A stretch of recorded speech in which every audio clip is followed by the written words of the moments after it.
Setelah diguyur hujan selama 12 jam, tebing di Pangkung Dalam Desa Git-Git Buleleng longsor. Longsor membuat pipa induk milik PDAM terputus, akibatnya ribuan warga tidak mendapatkan air sejak Rabu pagi.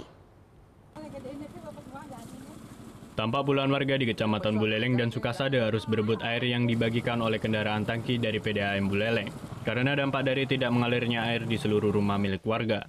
Tidak mengalirnya air PDAM ke rumah warga karena disebabkan putusnya pipa induk PDAM di tengah hutan Pangkung Dalam, akibat dihantam longsor pada Rabu kemarin.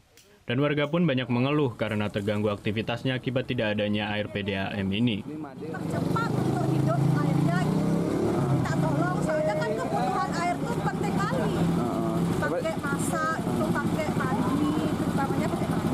Tapi tadi Ibu sendiri masaknya pakai di mana ngambil air? Nggak bisa masak, baru bisa. Untuk menormalkan pelayanan perbaikan pipa induk pun terus dilakukan PDAM Buleleng. Direktur PDAM Buleleng Made Lestariana mengatakan bahwa untuk menyambung sementara terus dikebut dengan memasang pipa di luar penyangga. Jadi kami langkah-langkah penanggulangan yang kami lakukan, yang pertama adalah saat ini kita melakukan perbaikan pipa putus ini secepatnya. Kita telah terjunkan tim untuk melakukan perbaikan secepatnya. Selanjutnya sementara untuk pelanggan kita dengan terputusnya aliran air ini kita layani melalui mobil tangki. Dari tadi pagi 4 mobil tangki yang kita miliki sudah kami kerahkan. Hingga saat ini PDAM Buleleng telah mengarahkan sebanyak 4 mobil tangki pengangkut air untuk mendistribusikan air bersih ke kedua kecamatan di Buleleng ini. Kecamatan ini yang tidak mendapatkan air bersih hingga aliran PDAM kembali normal. Putu Wijana melaporkan untuk NET.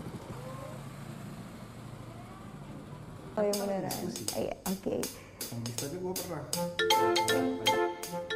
Nah, udah kan nonton beritanya? Jangan lupa di subscribe, di like, dan juga di komen ya akun YouTube dari Net Bali.